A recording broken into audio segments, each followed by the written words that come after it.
Le Seigneur soit avec vous. Et avec votre esprit. Évangile de Jésus-Christ selon saint Luc.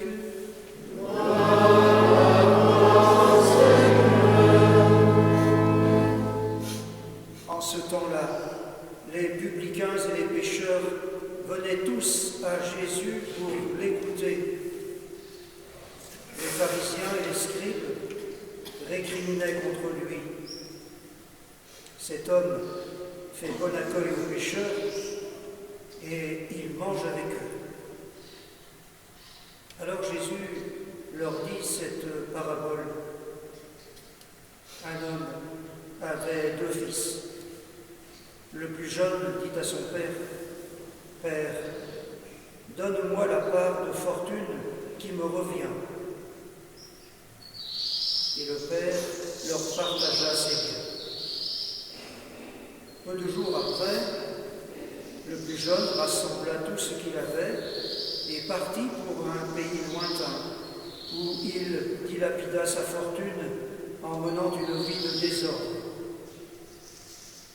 Il avait tout dépensé quand une grande famine survint dans son pays et il commença à se trouver dans le besoin. Il alla s'engager auprès d'un habitant de ce pays qui l'envoya dans ses champs garder les porcs. Il aurait bien voulu se remplir le ventre avec les gousses que mangeaient les porcs, mais personne ne lui donnait rien. Alors, il rentra en lui-même et se dit : combien d'ouvriers de mon père ont du pain en abondance, et moi, ici, je meurs de faim. Je me lèverai, j'irai vers mon père, et je lui dirai : Père, j'ai péché contre le ciel et envers toi. Je ne suis plus digne d'être appelé ton fils. Traite-moi comme l'un de tes ouvriers. Il se leva et s'en alla vers son père. Comme il était encore loin, son père l'aperçut et fut saisi de compassion. Il courut se jeter à son cou et le couvrit de baisers. Le fils lui dit : Père, j'ai péché contre le ciel et envers toi. Je ne suis plus digne d'être appelé ton fils. Mais le père dit à ses serviteurs : Vite, apportez le plus beau vêtement pour l'habiller, mettez-lui une bague au doigt et des sandales aux pieds. Allez chercher le veau gras, tuez-le, mangeons et festoyons, car mon fils que voilà était mort et il est revenu à la vie. Il était perdu et il est retrouvé. Et ils commencèrent à festoyer. Or, le fils aîné était au champ. Quand il revint et fut près de la maison, il entendit la musique et les danses. Appelant un des serviteurs, il s'informa de ce qui se passait. Celui-ci répondit : Ton frère est arrivé, et ton père a tué le veau gras, parce qu'il a retrouvé ton frère en bonne santé. Alors le fils aîné se mit en colère, et il refusait d'entrer. Son père sortit le supplier, mais il répliqua à son père : Il y a tant d'années que je suis à ton service, sans avoir jamais transgressé tes ordres, et jamais tu ne m'as donné un chevreau pour festoyer avec mes amis.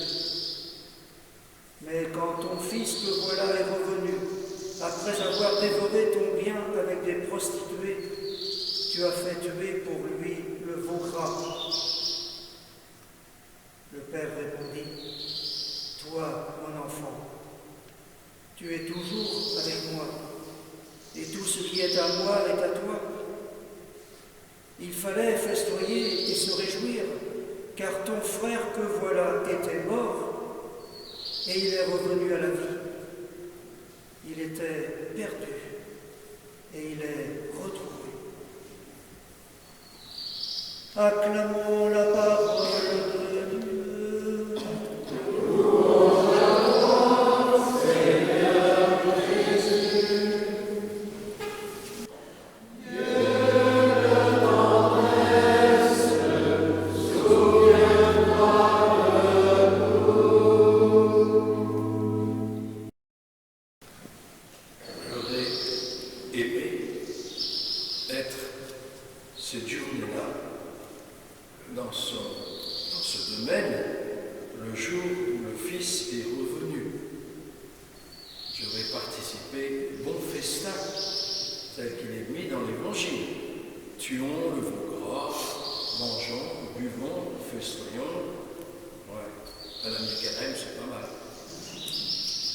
Nous connaissons bien cette parabole de Jésus au point où nous risquons de ne plus l'accueillir comme un véritable appel à comprendre Dieu dans sa miséricorde et dans sa joie offerte à chacun d'entre nous.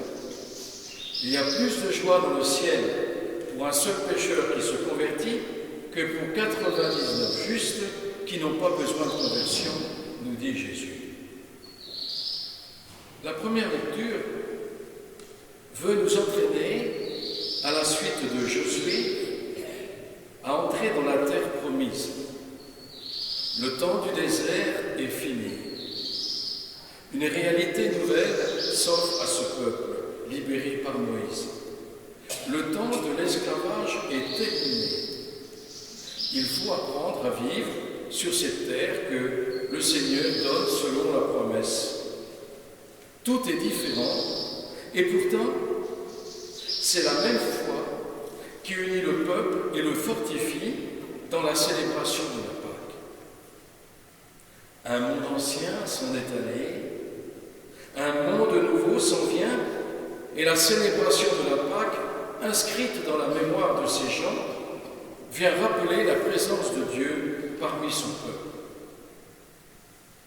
Juste avant notre fête de Pâques, ce texte de Josué nous invite à vivre un passage, celui de l'Ancien Testament au Nouveau Testament, le temps du carême au temps pascal.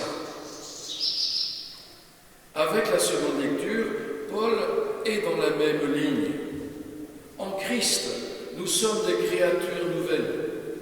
Un monde nouveau est là.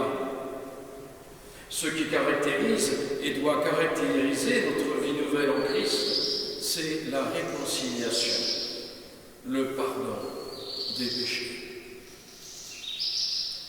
Il ne nous est pas interdit de lire l'évangile de ce dimanche comme une immense célébration de ce passage de la terre de l'esclavage à la terre nouvelle, où réside la justice et le droit.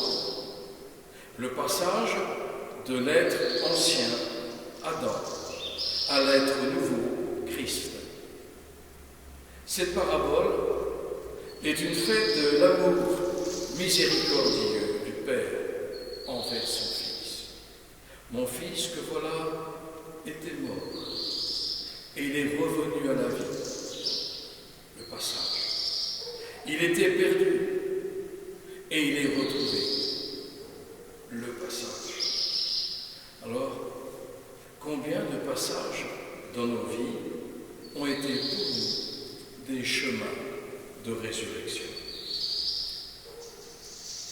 Le sacrement de la réconciliation auquel nous allons être invités dans les jours de Pâques est de cet ordre. Après avoir voulu vivre selon nos critères, nos propres jugements, notre propre raison, après avoir gaspillé tout l'amour de Dieu offert, il nous est bon de laisser jaillir en nous ce désir, de revenir à la maison dans laquelle nous avons grandi. Alors, il entra en lui-même et dit « Je me lèverai et j'irai vers mon Père. » Il se leva et s'en alla chez son Père. Mais, arrivé chez son Père, rien ne se passe comme il avait imaginé. Pas de reproche, aucune question, mais un fleuve d'amour vient laver son visage. Tout est joie, tout est amour, la vie nouvelle est là en germe. Le Fils est entré dans la vie nouvelle. Il s'est laissé revêtu du vêtement de la noce.